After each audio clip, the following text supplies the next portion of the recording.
We should get these small businesses together once again to have Mr. Mosca come in and talk about Partnership of America.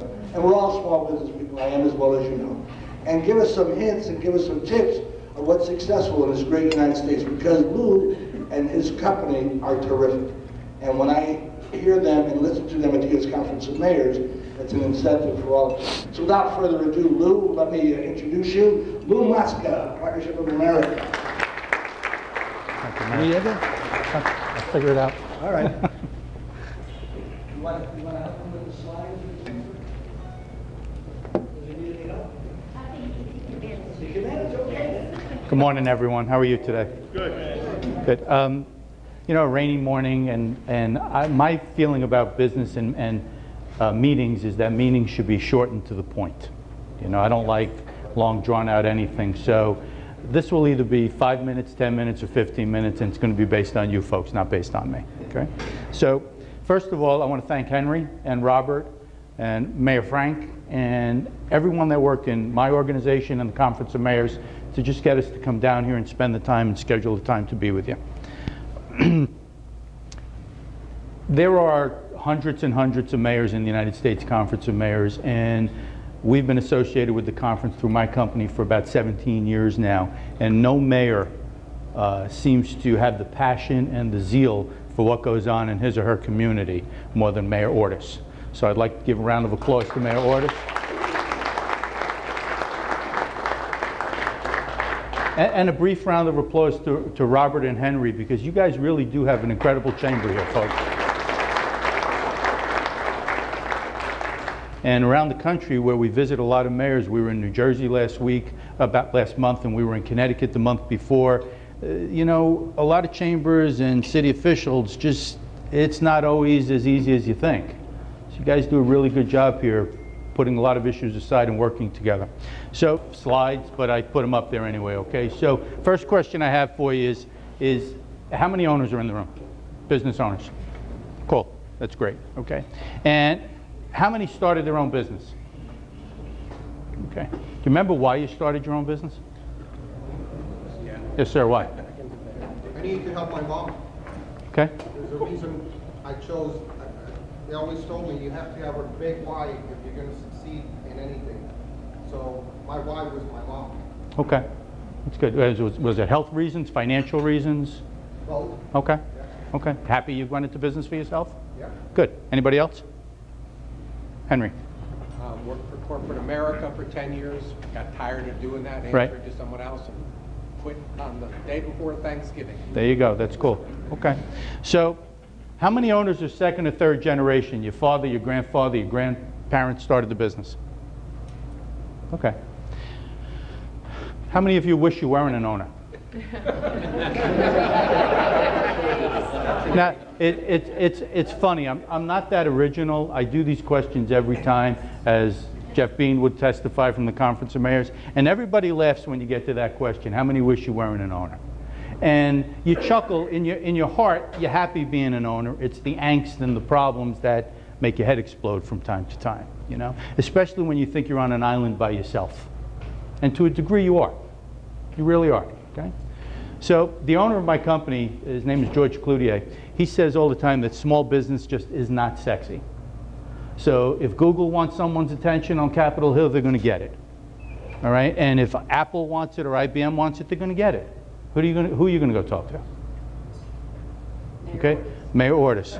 Quite frankly, it's the mayors that understand what goes on, because they live and breathe with you folks. And it's not a commercial for the mayors, it's a commercial for you. This, everything I'm going to talk to you about is you. Okay, how many of you have sales greater than $5 million? Okay, great. All right. How many have multiple family members working in the business?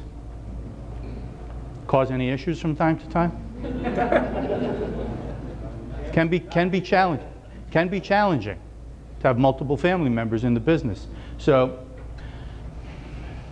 how many folks in the room want to be owners?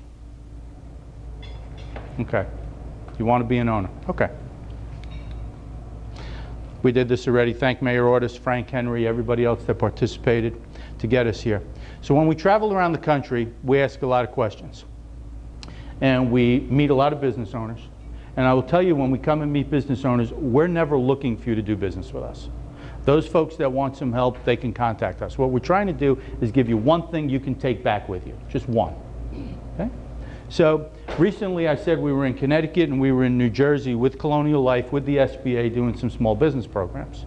Where were Elizabeth, Parsippany, Piscataway, Bridgeport, Norwalk in the last 2 or 3 months, 4 months, okay?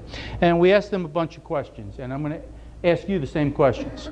So when we asked them if their sales were up, in business owners like you, 2014, were your sales better, equal to, or lower than 2013?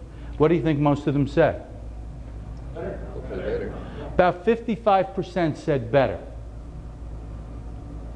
45% are about even or behind. Well, the profits, were the profits up or down 14 to 13? Slightly up. Most of them said slightly down, because to get that revenue, they had to adjust prices, because competition got tougher. Okay, especially if you're in the construction business. How did they feel 2015 sales would be, up or down over 14? Most felt confident about 15 being better. Are they going to hire in 2015? Yes. Unequivocally, no. No. They felt better, but not good enough. Okay? So from our perspective, we recognize what small business owners go through, whether it's the lack of revenue, the lack of cash, the lack of financing from a bank. We understand what you folks go through every day, or getting that one qualified person that's going to help you get over the hurdle. So why'd you come here today? I mean, I know you have a good chamber, and I would hope people come for a reason. Anybody come here to try and get anything out of today? Yes. Henry. I always come to these things, any chamber type of event, to get one new idea, one thing I hadn't thought of to implement Cool. in my business. Mayor Otis. I know you came to my restaurant personally and gave me some ideas. I never owned a business before, and when they were asked why I needed some money, I said, my experience is that I eat out 3 times a day. Apparently there wasn't enough of it, so I had to use my own money. There you go. You helped me in a lot of ideas, and we're using them, and I'm like those other, our business is up. So we've got we have 15 employees in our business, and I think we're doing really well. I think that's great. Folks, it would be foolish to tell people that the confidence and the direction of the economy is certainly better than it was 3 or 4 years ago. Anybody who thinks differently is just foolish. However, it's to what degree? And I'm not an economist, but do we think gasoline prices are going to stay where they are, or are they going up already? It's going up already. And you think the Fed's going to leave? You got some bankers in here. The interest rate's going to stay where they are for the next 5 years? Come on, guys. It's going to cost you more money to do business. So right now, your profits and your cash flow are artificially inflated. Cost of money is nothing. Pennies on the dollar, right? Pennies on the dollar. It's a baloney number. Cost of fuel is nothing compared to where it was a year or 2 ago. It's going to go back. That takes cash and profits, which takes a well-managed business. Okay, so our topic today, which I changed from the last time I was here, Mayor, is how to take advantage of a better economy. And just so you know, there are, Jeff, 1,300 cities in the Conference of Mayors, give or take? Yeah. And any city that asks us to come and speak to their folks, we pay for it, and we are happy to come anytime. Okay? So how to take advantage of a better economy. So several years ago, the owner of my company, his name is George Cloutier, he lives in Palm Beach, he's a Harvard MBA, authored a book called Profits Aren't Everything, They're the Only Thing. And we gave away a couple of copies last time we were here, and we have a few more copies to give away if anyone would like it. And the purpose of the book was to take a business owner, any business owner, and shake you a little bit. It's written relatively harshly to get your attention. Okay? So there are several chapters in the book that I'm going to chat with you about this morning. Hope I don't bore you. Before I do that, I'm going to ask you another question. Anybody in here turn down sales? Would you turn down business? Yes. Why? Yes, ma'am. My margins are too low. If your margins are too low. Okay, any other reason? Yes, sir. Not every customer is a good one. That's for sure. Yes, sir. Take away from the focus of what my main product, main business is. Okay, so I'm going to tell you that we are finding clients nowadays that talk to us in our normal consulting practice that tell us they're not looking to grow sales. They're looking to improve what they've got and have a better quality of life. So that's the shift in the economy over the last 5 years, guys, because 5 years ago, everybody we met needed more sales and were in trouble. Now folks are in less trouble, but they want to tighten up their ship. Yes, ma'am. In my business, I won't, I'll refer them. If I can't service them, I find a way to refer it. Good. Okay, so you keep a relationship no matter what. I think that's great. Anyone not want to make more money? Well, I will tell you, we have owners from time to time tell us they don't want to make more money. I have to tell you, I never believe it. I never believe it. Okay? They might not want to work harder to make more money, and they don't like the concept of paying more taxes or more whatever. I get it. But anyone that tells me they don't want to make more money because they don't want to pay taxes on it, my head just explodes. Just explodes. Okay? Because the ultimate scorecard in business is the P&L. It's the ultimate scorecard. If you're not measuring to that and the balance sheet, you're in trouble. Anybody in here do business, all you business owners in here, there's 20, 30, 40 of you, do business with any governmental agency? Not you. Not you. Not, you're the mayor. Not with my city. Not with your city. Okay. Okay. Okay. Mayor owns a construction company. Very cool. Very cool. Okay. So who does business with governmental agencies? Federal, state, local? Okay. Now, quite frankly, 3 or 4 of you, that's more than most people tell us in most cities. Most people don't. And you should make sure to find out how to have communication with every level of government you can touch. They're spending money. They're spending money. It's an option. Okay? Okay, back to the topics in the book. There's 14 chapters in the book. I'm going to go over 3 of them briefly. I hope not to bore you. The 3 chapters I'm going to cover are Live or Die by a Real Plan, Pay for Performance, and Don't Treat Sales Like a Stepchild. Remember, I told you the book was written harshly to get people's attention. So the wording all could have been different, like don't treat sales like a stepchild, could be sales should be your #1 focus. But that wouldn't hit you in the head, right? This is meant to sort of shake you a little bit. Okay, so live or die by a real plan. What does this mean? Anybody have an idea what that means? Okay. Have a plan, stick to it. Okay, but a plan is not set in stone, right? To me, you should have a plan, but it's a breathing, living document. Things happen, but you should still have one. And I'm going to tell you my perception on how you should have a plan.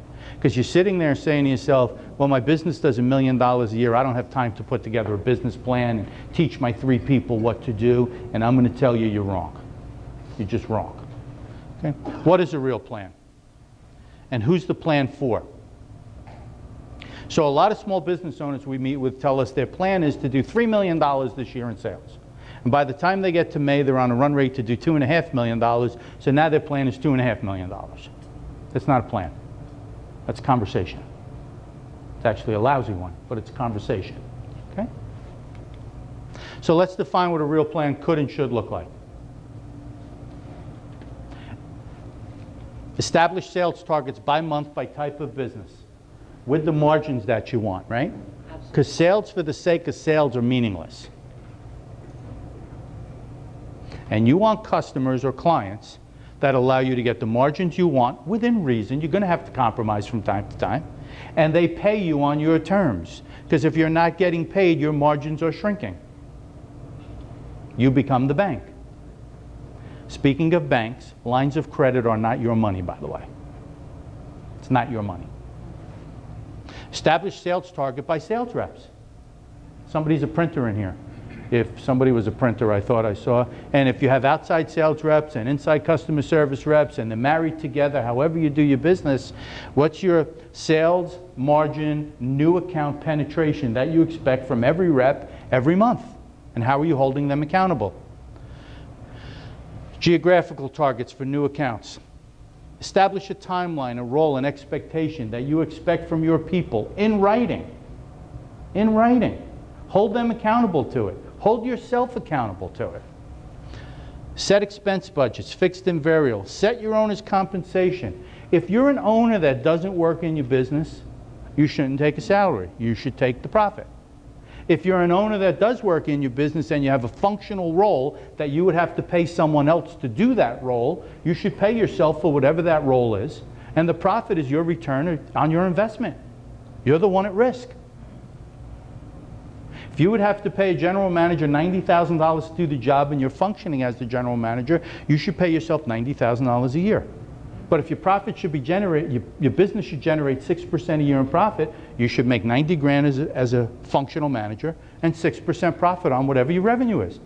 They're two different items. They're not the same. Determine your profit. What's the return you expect to get for the risk you have taken? You have risk. You have mortgages, credit card debt, bank debt. You have risk. You have employees that work for you that count on you. You have a family that counts on you. You have vendors, customers, the community that counts on you. Once you put your key in the door and you are now an owner, you have responsibility that goes way past just you. Now, all of the above, add all of the above to a weekly cash forecast and create an incentive plan for your people, and you're tying your plan together. We sort of call that closed loop. So everybody's tied together. Anybody in this room do a real plan like that? Good for you. Good for you. You guys are all active members of the chamber. You should share it with each other. Take out the numbers if you want, take out the specifics, but share it with each other, help each other. Because I'm going to tell you, when you go knocking on the door of, what's the name of your bank? AmTrust Bank, when you go knocking on the door of that gentleman and you ask him for a loan and you've been in business for 2.5 years, first thing out of his mouth he's going to say, can I see your financial results? Can I see your plan? And your plan is not that I'm going to do $5 million next year. That's not a plan. That's just not a plan. You want people to work with you? Give them the reason to want to work with you. And teach all your people in your organization what your plan and what your goal is. Share it with them. Make them all accountable. Doesn't matter if you do $1 million or $10 million, it benefits you. Next chapter, pay for performance. What does this mean? What does pay for performance mean, folks? Pay your people. Pardon me?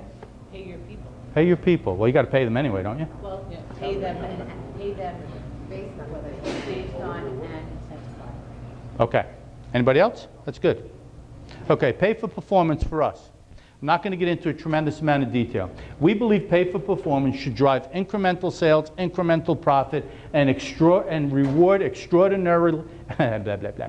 Reward extraordinary performance extraordinarily. That's what we believe. Your top performer versus your bottom performer, the difference in how they are rewarded should be night and day. You know who they are. You know which sales rep is bringing in X amount of business at X margin and who can't do it. I want to create a win-win for everybody. It's not based on longevity. You folks have to be incentivized to hit a goal. We believe when you set up a good incentive plan, you need to reward your people often, monthly or quarterly, because employees can't think about rewarding them a year from now. They need the money now. You got to keep teasing them. Get the money in front of them. Sales, don't treat it as a stepchild. What does that mean?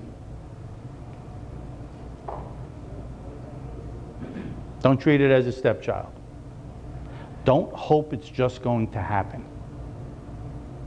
So, before 2008 and 9, when the world collapsed, a lot of owners sat there waiting for the fax machine to ring, the phone to ring, or waiting for their sales rep to bring in new business. I'm telling you as an owner, and you probably do this already, you need to have an intimate relationship with your top 20, 30% of your accounts. Intimate. Stop in. See them. Once a month, once a quarter. Don't even call. Just go. Let's go. Walk in. Shake their hand. How are you? I was in the neighborhood. I was thinking of you. I want to tell you I appreciate everything you do. If you need anything from me, call me anytime. They will not leave you. They won't leave you. And when somebody else is soliciting them, they will call you. Is that what you want? Get off your fannies, don't wait for the phone to ring, and do not rely on your salespeople to maintain relationships, because then it's their relationship and not your relationship, and the guy that signed at the bank is not your employee, it's you. How do you grow your sales? Well, these are the ways we see it. You can buy it, you could grow it internally, you could steal it, you can beg for it, you can hope it happens, or you can wait for the phone to ring. And everybody in here, I'm going to bet you, at one point in time, has done every one of them. Me too. Right? We don't wake up every morning with 110% energy. Every day is a different ballgame. But if you go back to having a real plan that everyone in your organization has to live to, you can have an off day. But everybody else in your organization should be on. Because we all have the same plan and the same goal and the same timeline and the same objective. How often do you meet with your key accounts? I'm telling you, get out of the door Tuesdays and Thursdays. It's not payroll day. Get out of the door, go visit them. If you got nothing to do, don't turn on CNN, nothing good's on it, go visit them. Forget trade shows, they're a waste of time. Unless you're writing business, getting orders that you would not have gotten in your normal course of business, what'd you go for? Goof off, spend money. I get it. I used to go to Las Vegas twice a year. Did it for about 10 years. I get it. Didn't generate a penny.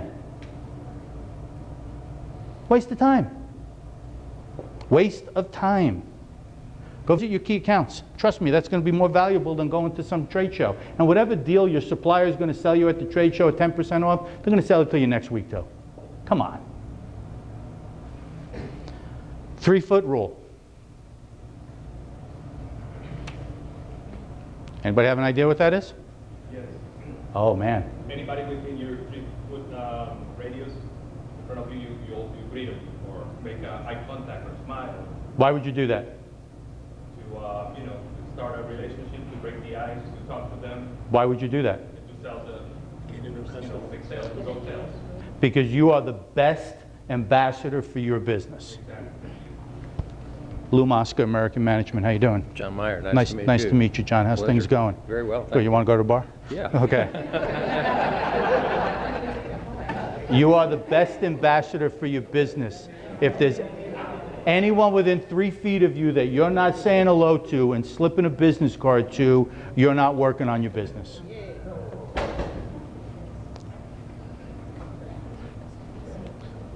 Okay, wrap up. Known Mayor Frank for years. This is actually my second time here with Henry and Robert. I appreciate coming down. It's a relatively easy trip for me. And I like business owners that have a passion for what they do. And you don't win every day. You just don't. It's just not human nature. It doesn't happen. Anybody tells you that knock it out of the park every day, then I got a bridge for you, okay? So, fact of life is you're lucky to have the community you have. Take advantage of it. But as business owners, demand and ask for more every day.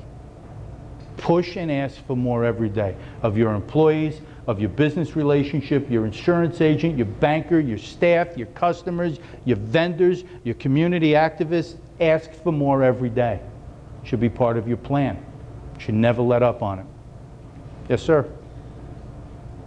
One of the things in the previous life that I ran across was that you talk about motivating people and having a good sales team and everybody is tied to performance. Good. Here, sorry. Sorry. In previous life, one of the issues that I've encountered is you work hard to have a great team and people motivated and you provide incentives for them. And that's all great. But the flip side of what happens when that doesn't work is also very important. Jack Welch had the bell curve, the 10%, 80%, and top 10%. If you don't deal with that bottom part, it's a demotivating factor for the people who are performing. So you got to stay focused on doing the job as a manager, as an owner as well. Well, actually, one of the things Welch did at GE, if you all know this probably, is he had his A, B's, and C's. And that 10%, that top 10% were his A's.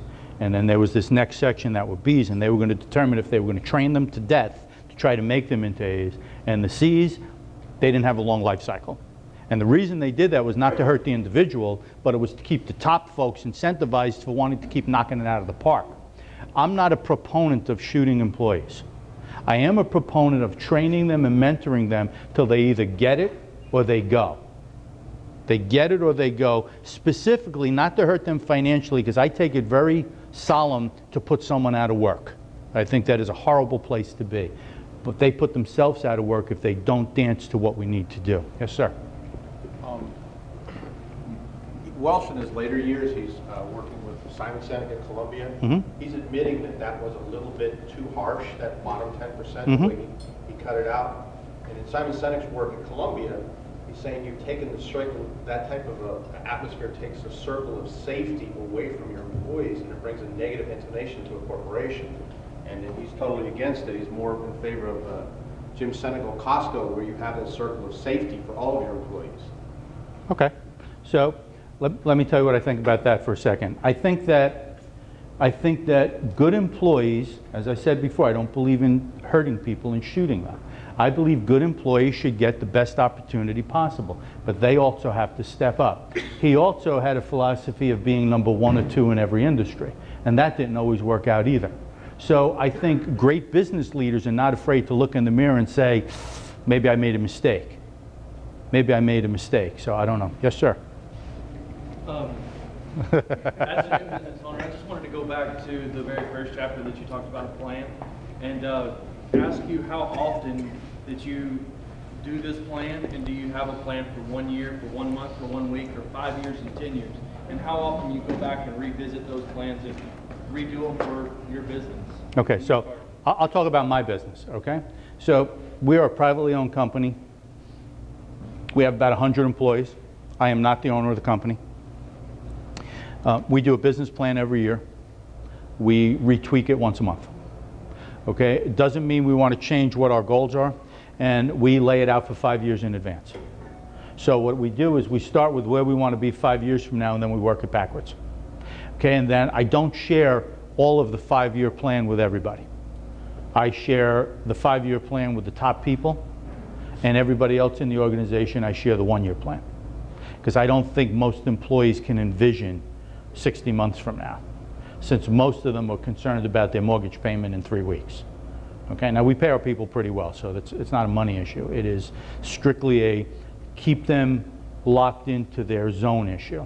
So when I said before, a lot of business owners will put up here, you know, their goal is to make $3 million a year, and by May they're at a run rate of $2.5 million, so they change their goal. We don't do that. We just won't do it. So if our goal is to do X at X margin and X, then we're going to stick with that no matter what, and what do we need to do to change that? But we measure ourselves every day. So we don't wait for a monthly financial statement. We actually do a mini P&L every day. Every day. And we do a mini cash flow every day.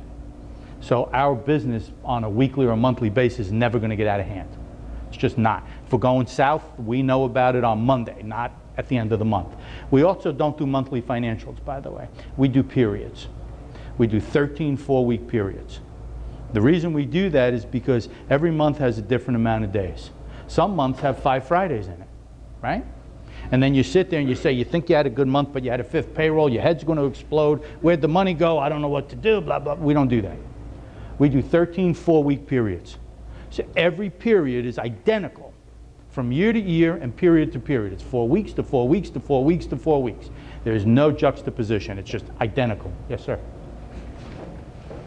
I was going to mention, I tell some of my clients about making the business plan live. If you have a business plan, you usually have monthly meetings with the top people, and if you don't, you should. But you should take a snapshot of the plan at home or whatever it is, and based on what you have there, what you have discussions on. And based on the discussions, business changes every single month, sometimes every single year, sometimes every single week. When you go back, that's when you tweak the plan based on what you talk about, but at least you have something to focus on. And all you people have something to focus on. That's how a plan stays real. A lot of business folks that I talk to, they have a plan just for the bank, and it sits in a shelf somewhere. The next year, let's revisit it. But they can't forget what they talked about in January when they're reviewing the plan in December. Makes a lot of sense. So the plan that you create, if you do one, is a foundation. It's a launching point. And it's okay that you change it. But change it because you want to change it, not because outside influences are making you change it, meaning your people didn't do what they were supposed to do. That's not healthy. That is a bad direction for your company. Don't do that. You just don't do it. And I do share a lot with employees, but I also pay them very, very, very well. I believe with my clients and with our staff, transparency is a good thing. Nothing to hide. Because if you hide information and you don't hit your goal, who are you going to blame?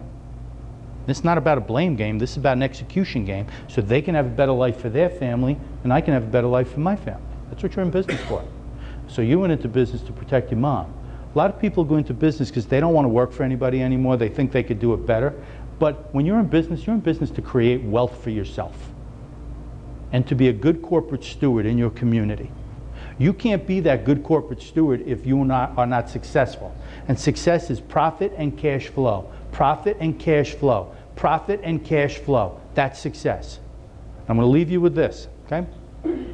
All of you have the ability to create greatness if you want to work hard enough to do it. Bill Gates started in that garage. He never envisioned he was going to be worth $300 billion or whatever it was. But he wanted greatness. There wasn't greatness in his pocket, but he wanted to create greatness. That's what he wanted. He didn't do it just to create a job. All of you have the ability to do the same thing. You can create greatness for yourself, for your employees, and for your community. But you got to work hard at it. If I could help anybody, I'd be happy to talk to you. It's nice to meet you all. Thank you, sir.